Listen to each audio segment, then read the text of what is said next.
Looking for a place to speak your truth? This podcast is on an endless pursuit to build through entrepreneurship, empowerment, and creativity. Through thought-provoking content and a fearlessness to dive into untouched topics with an undeniable dedication to highlighting others who are often overlooked. This is Deep Conversations. Stay tuned for Deep Conversation Podcast. I was trying to decide whether or not I wanted to be all like dolled up and this and that. I said, you know what? I really want to get on this interview and be as real as I can be as possible, right?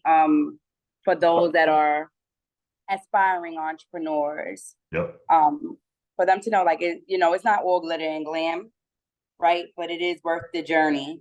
So it is definitely worth the journey, especially if you're trying to build generational wealth, especially if you're trying to be the first, especially if you have goals, dreams, ambitions, and things that you know that you can accomplish, right? Because I tell people all the time, if you could dream it, believe it, because you can achieve it, right? It's just all about how you're going to decide about getting to your destination, but it is achievable.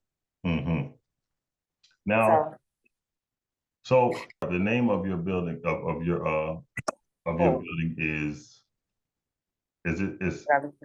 It's ArtBox Cafe, but it's spelled O-U-R-T. Okay, that's what okay. And that derived from our, like when I got the cafe, or before, when I was even thinking about opening up a business, I know that I wanted it to be a community safe space. I knew that this wouldn't be something that would just be mine, right? I knew that it would be for me as well as for other dreamers, for the community in which that I opened up in. Me being like, I'm from the Bronx, but I was raised in Harlem. So I tell people I'm a Bronx/Harlem native. I really don't get into the debates about where you're from, because I was born in the Bronx and raised in between, and then a resident of the Bronx. However, I knew that I was going to open up a cafe in New York City, or open up a store front in New York City, right? And being a native New Yorker as a whole, it would be in this place where people that look like me would be able to say or resonate with, damn, she did it, I can too. So it's called ArtBox Cafe Hour. And then I added the T to change the pronunciation to ArtBox Cafe, because I was made aware that the cafe was once a studio for Mr. Alexander Gumby. And he was, during the Renaissance era, he was an African-American artist that used this space as a scrapbooking studio and also like a social gathering spot, right? So that's why I changed the pronunciation and changed the spelling of it and created a word of my own, which is art, O-U-R-T spelling, ArtBox Cafe. So before we get into that, I kind of want to start from the beginning, so can you tell people, you said you're from the Bronx, but what is it like being what is it like growing up in the Bronx? Right, I got my hat on, I'm ready today. If I could say anything, I wouldn't change anything about my upbringing. My mom was one of, I believe, 8 or 9. Yeah, one of 8, right? So we grew up in my grandmother's apartment in Patterson Projects in the Bronx, right on 143rd Street and Morris Avenue. And when people hear projects, they sometimes think, yes, poverty-stricken family, but I was raised with a family. No, we didn't have a lot of money, but there was a lot of love. There was a lot of love in the family, and in the space in which we was in, which was the projects. Your neighbor was like your family member. So of course there was, growing up in nitrous development, it's rough. Of course, it's a daily struggle that people face of people being combative, angry, just trying to get out. But then you have another group of people that are like, we're going to just make the best of what we have. So I think that's the side of the Bronx that I grew up in.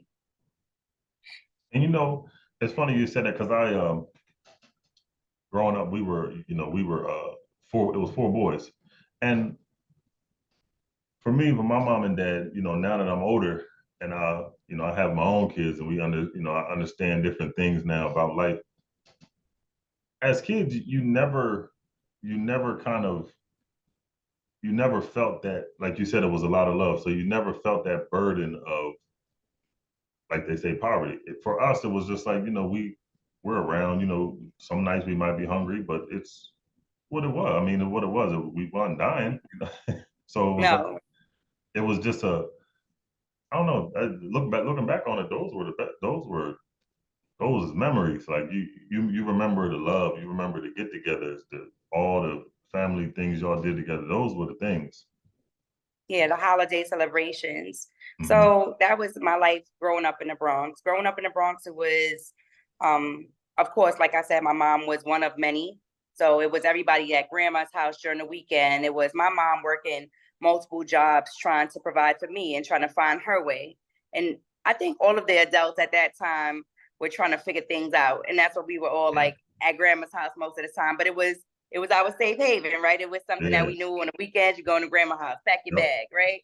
Or after school some days, just go to grandma's house because that Yep. just was our thing to do. Hmm. So, I love being from the Bronx. Yeah. I love being from New York. And sometimes I say I love being from Harlem because I moved to Harlem at a very young age as well. When Right. my mom gained her independence and got her own apartment, they just so happened to give her an apartment inside of Harlem, which was in a different NYCHA development. Mm. So growing up there, it was the same thing. Poverty-stricken homes while we're all on a rent stabilized Hmm. environment, and everyone is just trying to figure it out. But we're making the best of what we have. So I wouldn't change that for anything in the world. Growing up in those, I guess, developments made me dream a little bigger Hmm. because although I was comfortable and although I knew there was a lot of love and I could see different things like when we went downtown, how, of course, the environment, the cleanliness, going on trips or going to summer camp, right? You see how people live differently. And then I always said, like, I want more, or I want to be able to accomplish these things that my mother used to say, you're crazy, stop thinking about those things, Yeah. right? And it wasn't her trying to take anything from, but it just was like, this hasn't been done in this family. So I don't want you to get your hopes up high. But I love you, but I just don't want you hurt by not being able to accomplish something that you feel that you can do. And me, I was always a dreamer and a believer. So I'm like, I'm going to do it. It'll be done. Yeah. So when did that idea or that vision come to you about the art box? Yeah. As a child, I'll send you a picture actually that I Hmm. have myself about, I believe, 6 years old.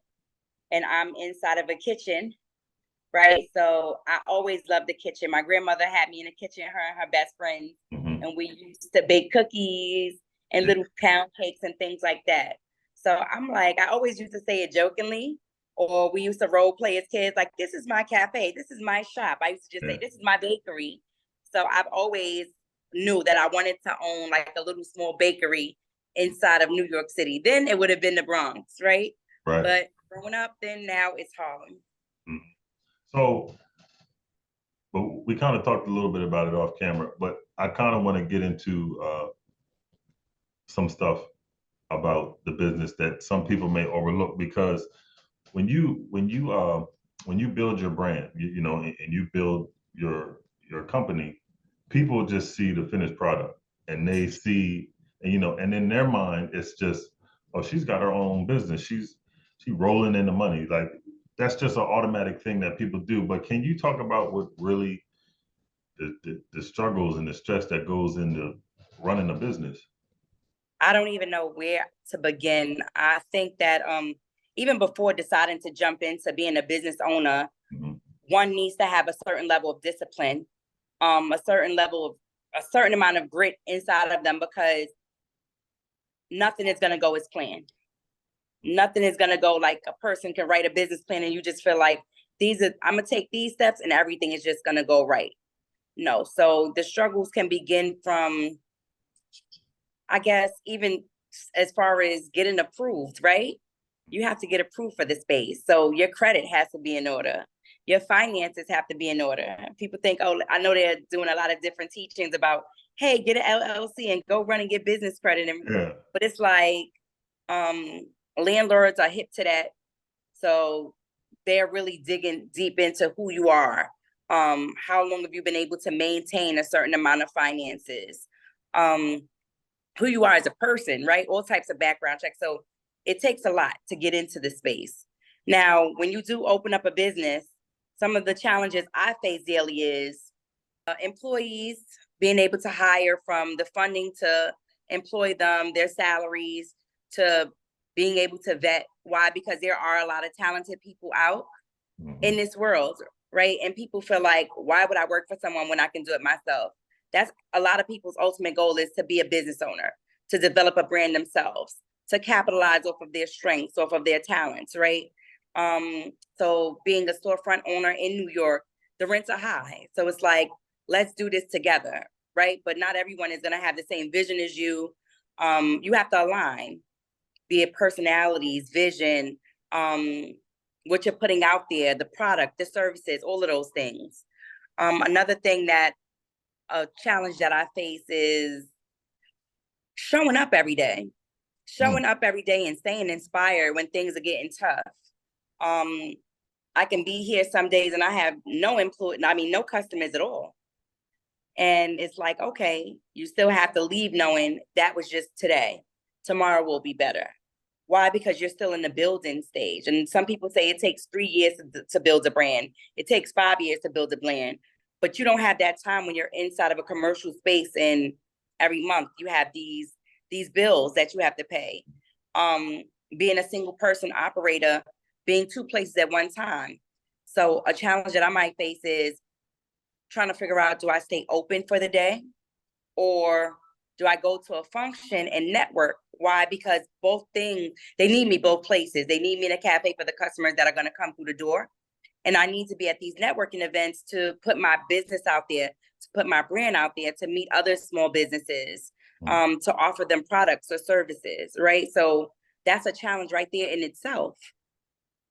It's, as you're talking, I started this podcast 3 years ago, and I've been trying to, like you said, build my brand, and I've been trying to reach out to different people, and nothing is going to go according to plan. I mean, it's almost a damn shock.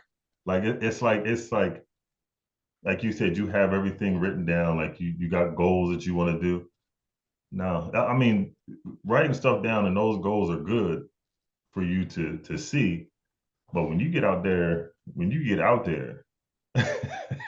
it's something totally different. And a friend of mine had told me when I first started, he said, the one thing that I'm gonna tell you that you need to realize, because he has a clothing brand, and he said it's gonna take a while. He said people have to catch up to your vision, so you just make sure you keep going. Don't stop.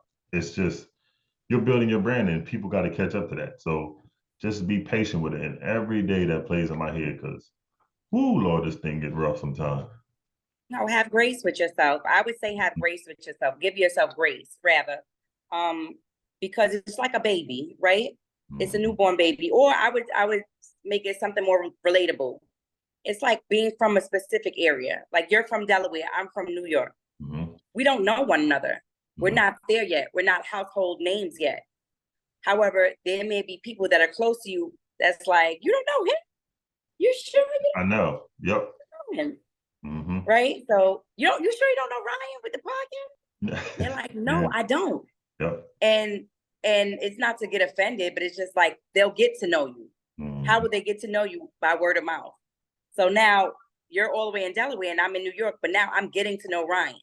I'm on a podcast, right? So now there'll be people, other places that'll be getting to know you. So you just have to wait till people that are a little bit further away or that don't have any connection to you to get to know who you are.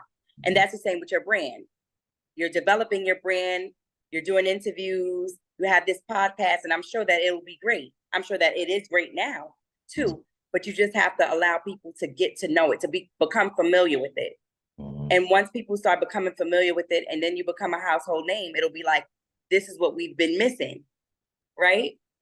I wish I would have knew sooner, but now they can go and watch interviews from the past, or they can be interviewed by you, or they can establish some sort of rapport with you to see where that goes as small business owners. Because it's all small. People say, get rid of the word small, but you don't have to. It's okay to be a small business and allow yourself to grow. Yeah. You got to start. You got to start somewhere. Starting point. So we'll all get there. We'll all get there. And I'm big on being as a people, right? So it's like what I thought when I initially started is I'm starting something. I'm the only Black woman-owned coffee cafe in Harlem.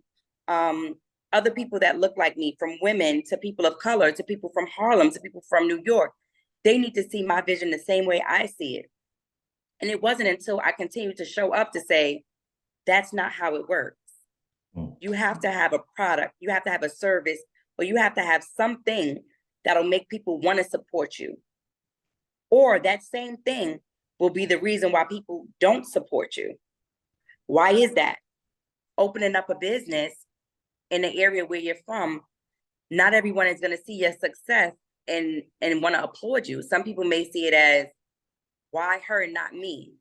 And I tell people that's because of the favor of God. I don't have any control over that. And then I get into spirituality because it's like, you don't know who is the chosen one, but we are all chosen for specific things. So if I was chosen to come and open up this cafe and allow it to be a community cafe and network and push, because a lot of people get encouraged by my speeches. I'm always telling people when they come in here and tell me what they want to do, I'm like, okay, so why aren't you? You need to be a doer, not a talker, not a thinker, right? And this people say, oh, you're challenging me. Yes, I am, right? I'm challenging you to want and do more. I came from a household that my mother was like, I don't want to hear about it until it's done. And I guess I still give that off. And it could be tough love. It could be a different host of different things that people may call it. But I say it pushed me to become this successful person that I am today. And the people that care about you and love you will push you in a respectful but challenging way. If you're talking about it and you're thinking about it and you believe in it, why aren't you doing it? Why aren't you taking steps to achieve that goal? And you know what, too? Talking about that, a lot of times, honesty is rough for some people. You know what I mean? And it might rub people the wrong way sometimes when you do come off. But honesty, always in the end, they're gonna thank you for it. You know what I mean? So it may be a little rough to hear sometimes in the beginning, but in the end, that's what people need to hear. Yes. We're not gonna sugarcoat nothing around here. That's the only way we all are gonna get to our final destination or get to the next level is with people being as transparent as possible about, I guess, business, and about what it takes to get there. As well as, like people say, gatekeeping. I don't think that there's a such thing as people gatekeeping now that I'm in this position that I'm in, because I find myself sometimes given so much information and people will come every day for the same information. But after you provide the information, what are they doing to put it to use? Right? What are they doing to put it to use? Are you going to take action? See, and that goes to, I'm gonna ask you this question too, that kind of goes into that. What advice would you give anybody who's because I know you have it, is it a brick and mortar business? Yes. This is my baby here. Okay. Yeah. See, so what advice would you give somebody who's looking to open up a brick and mortar business? Well, it depends on the industry, right? Because what someone would need to know opening up a clothing store would be different than someone that's opening up a food and beverage brick and mortar, right? But anyone opening up any type of brick and mortar, I would say, expect the unexpected. Do as much marketing as possible before you get into that space. Right now, before you even get a commercial space, build a mailing list, like an email list, right? Have some sort of platform that you can gather as much information as possible so that when you do finally open, you're just sharing the information. People are aware of your brand and your business. That's something I would have done a little differently. But when you're in limbo, not knowing whether or not you're going to get the space and you're vetting and you're looking, that's not something that you think about. But I think information is key. Those connections with customers, I guess, like building a customer base. Yeah. So a person that's gonna get a brick and mortar in New York, I would say, run.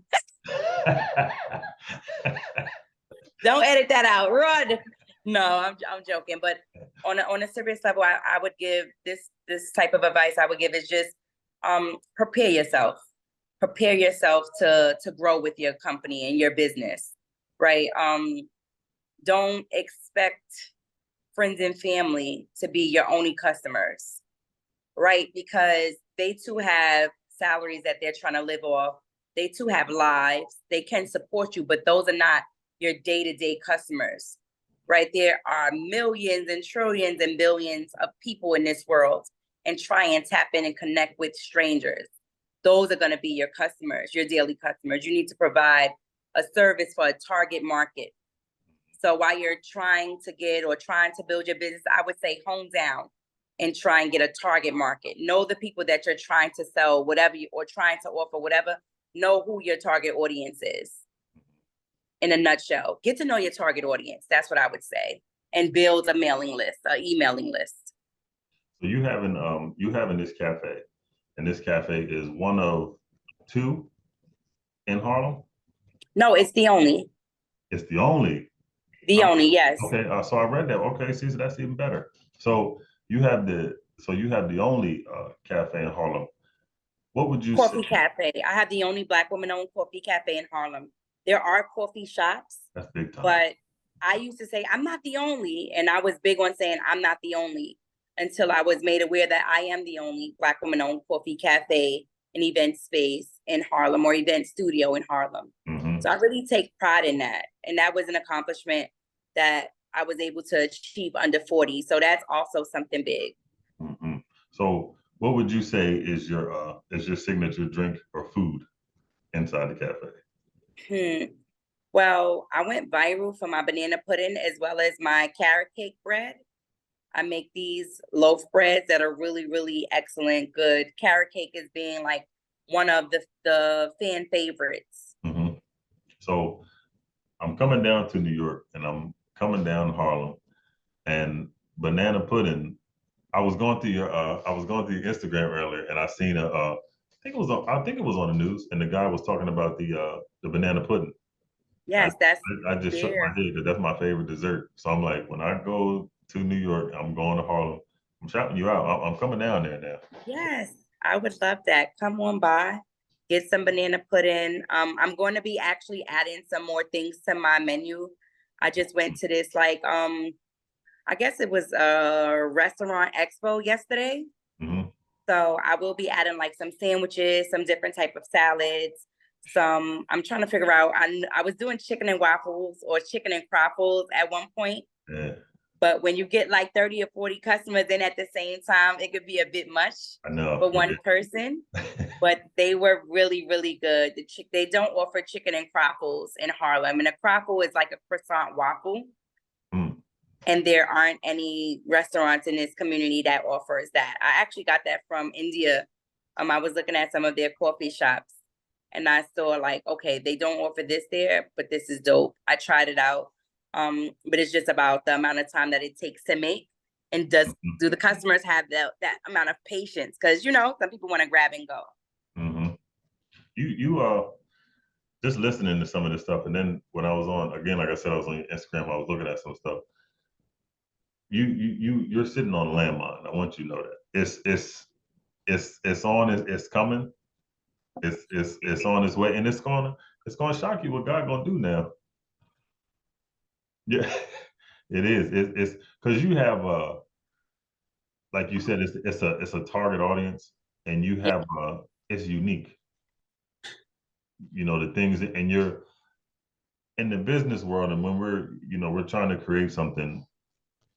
When we're done for the day, our minds never stop moving. No, your mind never stops, because you're always trying to figure out, how could I do this better? What could I do better?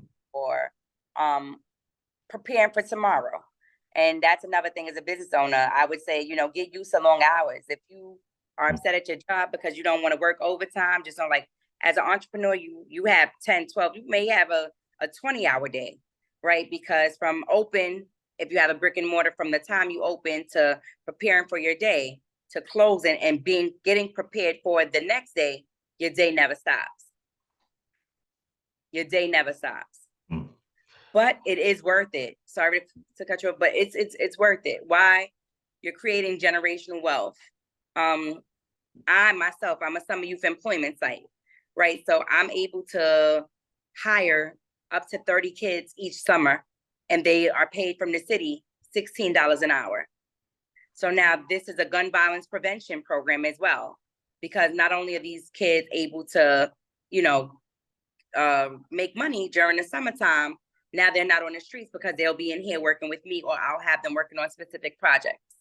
And that's something big to me, because that's another thing. Growing up in the projects, you see a lot, especially males, a lot of young men lose themselves trying to provide for either themselves or their families. So being able to give them jobs or employ them, that's something that's like dear to my heart. Mm-hmm. And see, and that's kind of like, that's how it is with me. It's with this podcast, I wanted to have conversations with things like that, with people like you in the business world, and then kids who are trying to find their way. You know what I mean? It's you run into. I remember I did a podcast with a guy. He was in prison for, I forget for what, but he's doing life in prison, and I'm talking with him, and he's like, as a kid, I wish that somebody would have said something to me. You know what I mean? Because he's like, growing up, it's like you're trying to find a way to provide. So, and then when those days happen where you're hungry as a kid, what you gonna do? You're gonna go and rob somebody. It's just that's the cycle of the systematic stuff that you kind of get trapped in, and it's doing something like you doing, helping them kids. It gives them another way of some way to get some money the right way. Yes, the right way. I'm big on that. I want to teach the youth as well as some adults too, whoever wants to learn about financial literacy, about other opportunities, because so many people have skills and they don't know what to do with those skills. People could cook their behinds off, and they'll say, Yeah. "Oh, I always just cook for the family functions."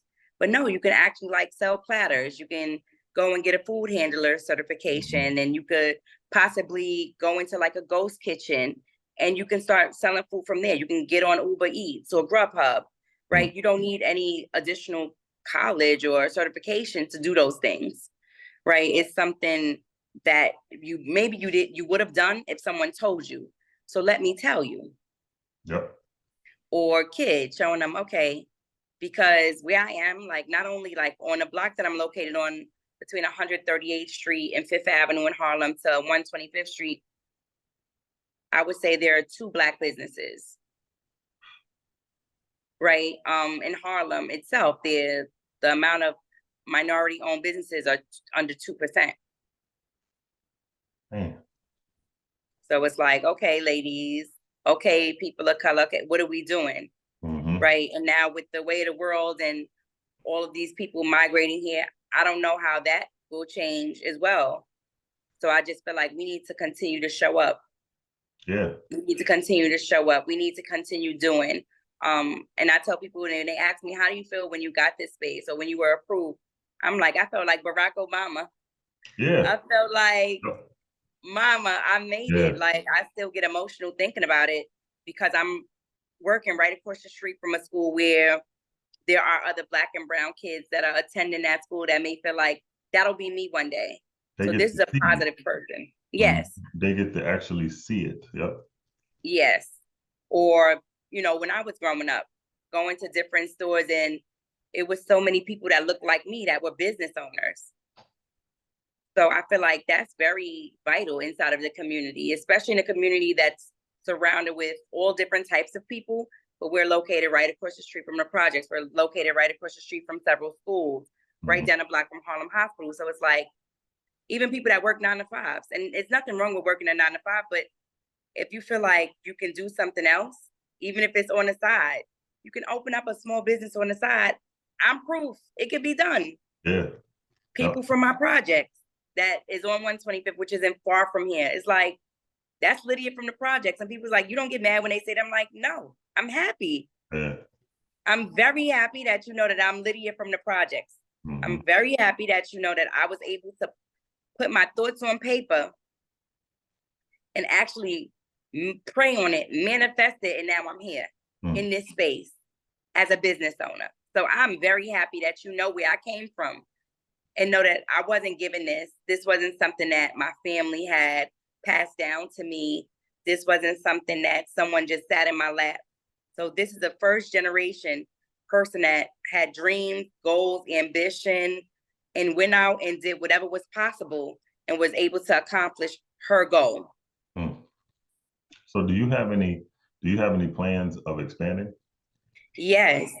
Like I said before, I didn't say, but yes, I do plan on expanding. Hopefully we can get some franchises, or hopefully I can go into a larger space where I can offer more things. The thing I love about this space is it has an outdoor garden that we use as our mental health wellness space, right? Where people can come in if they're having a long day, go in the back, sit down and relax, listen to the birds chirping, or just feel like they're closed in, because it is like a square. So they won't see any cars. You'll just see like nature.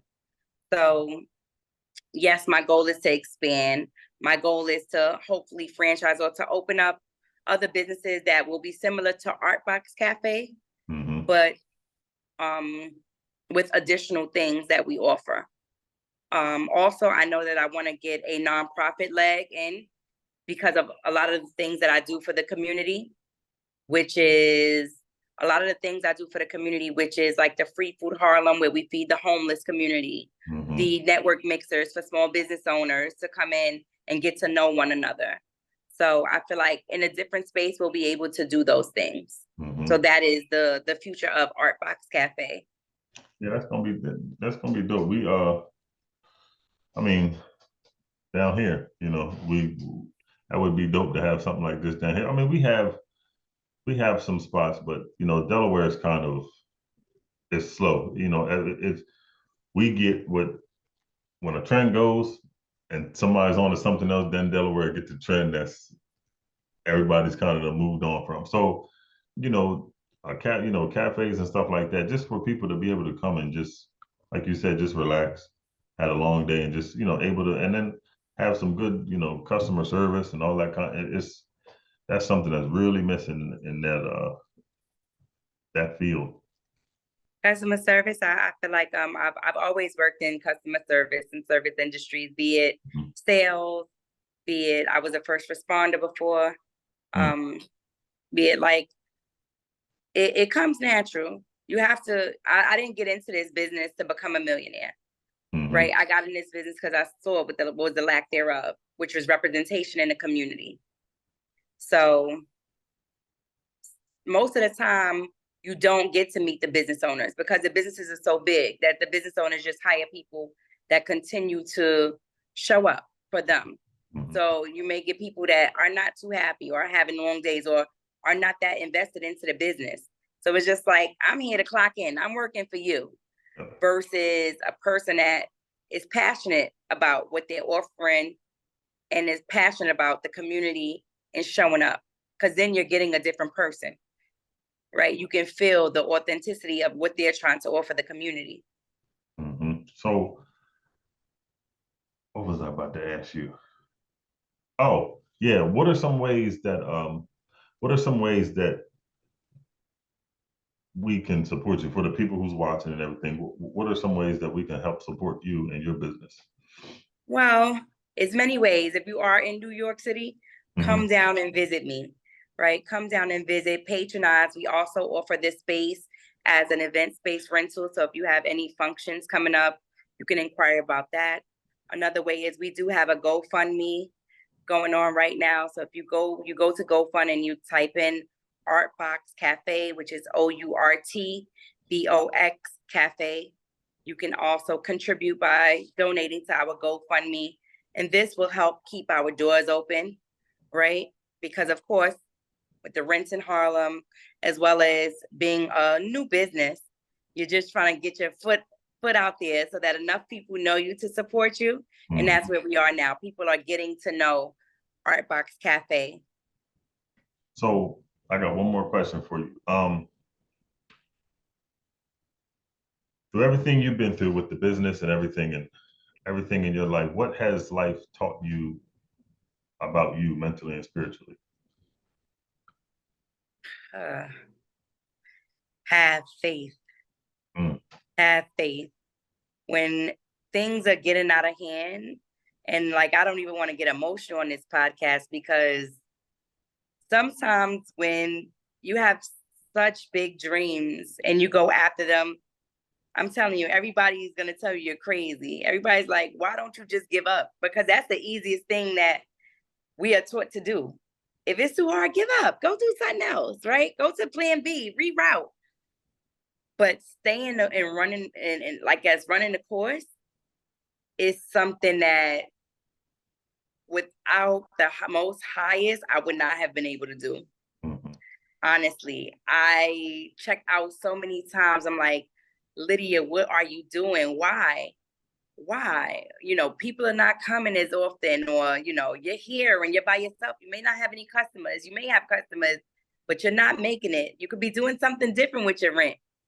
But it's like, God said, I chose you. So you have to keep showing up, keep showing up.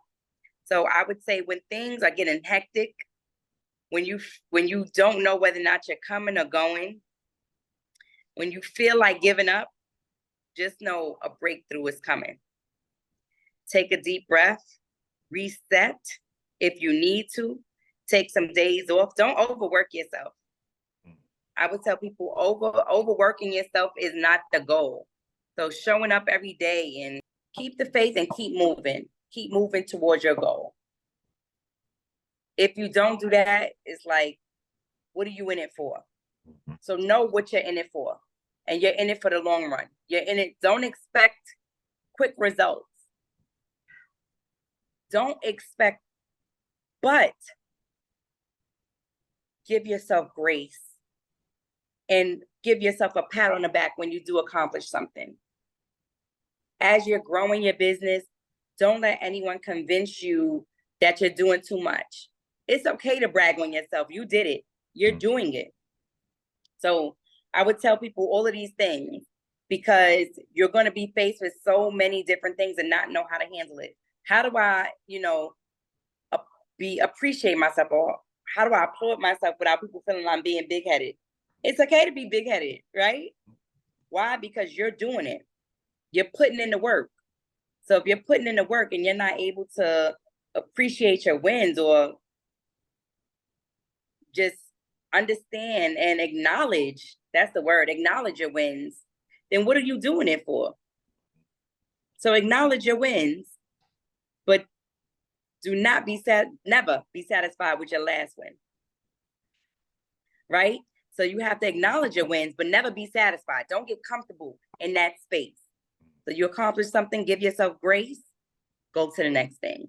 You can always accomplish more. You can always do more. There's always more. And lastly, I would say, have discernment. Know when you are fighting a battle for yourself, that is something that you'll be able to accomplish. Because sometimes we are fighting a battle and digging a deeper hole when it's like you need to go back to the drawing board and look at the goal and look at the route that you're taking to accomplish this goal.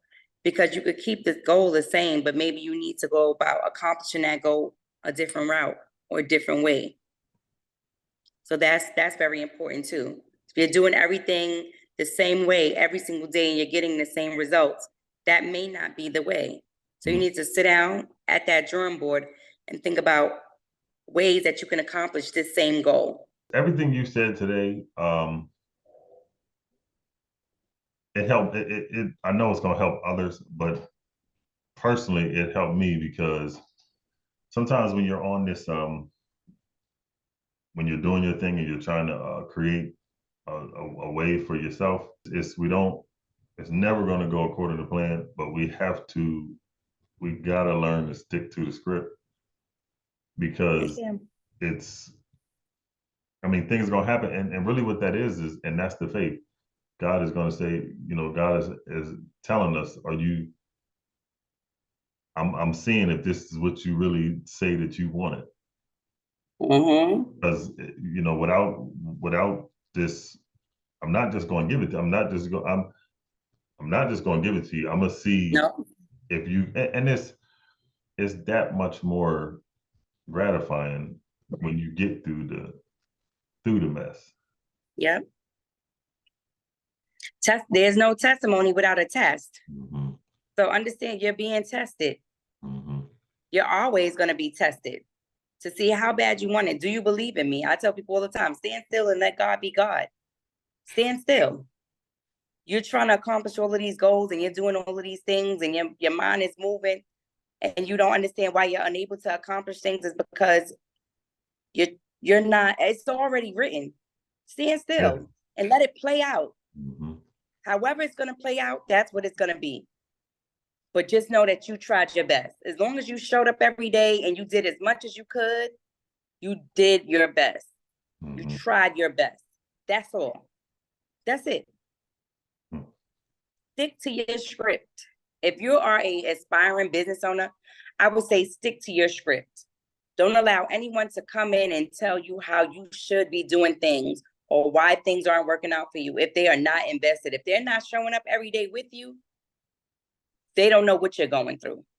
Mm-hmm. From financially to physically to mentally, it's a struggle. So just keep showing up and stick to your script. And there are doers and there are thinkers. So which one are you? Are you the person that is thinking about the play? Are you the person that's actually taking action? Like Mike Tyson said, everyone will tell you and coach you on what to do until they get punched in the mouth. They don't know what the blows feel like, but they're going to tell you, hey, duck, swing. No. You're not in the ring with me. Mm-hmm. So you don't know the battles that I'm facing. Seriously, you don't know the battles that I'm facing. So how can you coach me on this? And it's a such thing as constructive criticism. It's a such thing as, you know, listening to people that are outside looking in. But there are also going to be a ton of people that would not bet on themselves. Mm. So the only thing they can do is come to you and tell you what you should be doing right or wrong, or what you are doing right or wrong. But they wouldn't switch shoes with you. They wouldn't switch shoes with you. They can't face that criticism. They can't face failing. So many people can't face failing. They will laugh and joke about your ideas. They will laugh and joke while you are growing your business and your baby. But we all got ideas. They have a bunch of ideas and they will not take action because of fear. I don't know if it's going to work. Most people say, I don't know if it's going to work. Nobody knows. Most people say, I don't know who's going to support me. We don't know. Mm-hmm. I don't know how it's going. I don't want to invest my money. I don't want to invest my time and then the shit don't work. Okay. It may not. But you have one life to live. Mm-hmm. Are you going to live with are you going to go into the casket with a bunch of things written down that you was planning on doing and never did? Mm-hmm. Or are you going to take it like a champ and say, I rolled the dice. I tried. Mm-hmm.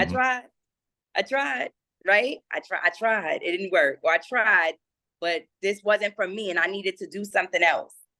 Trying is not failing. Know that, people. Mm-hmm. Trying is not failing. Miss Lydia, I'm going to say I appreciate you jumping on this podcast with me. It's been a pleasure for me, and me and you definitely have to stay connected, and we definitely got to network together somehow. You know what I mean, to get the word out for ArtBox. Yes, we need to get the word out because we're really, really trying to keep the doors open. Like right now with the space and with, I guess, the community getting to know what this space was as the Black owned or, something that was supposed to be a Harlem landmark during the Renaissance era. And me being in this space is just like a lot of people have their eyes on this prize. Mm. So that's why we have the GoFundMe to keep our doors open. Mm-hmm. That's why we are trying to, like they say, like I was sitting on a pot of gold and I didn't know. Ooh. Because when I came into the space, I didn't come into the space because I knew the history of. I didn't come into the space because I knew the relationship that Columbia University had with this space.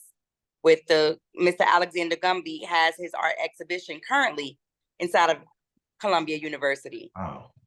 So now it's like, oh, wow, you know, this girl has this place. And of course, people that have more support, people that have a stronger financial background have their eye on this prize. Mhm. So people need to go to ArtBox Cafe and donate to our mission and try and support us so that we can keep our doors open and continue to spread love in the community, continue to employ in the community, continue to be an anti-gun violence reduction program in the community via SYEP, Summer Youth Employment, as a site. So we are continue to pour into the community. And even if at this time people don't see the good or people don't see the value, they will. Mhm.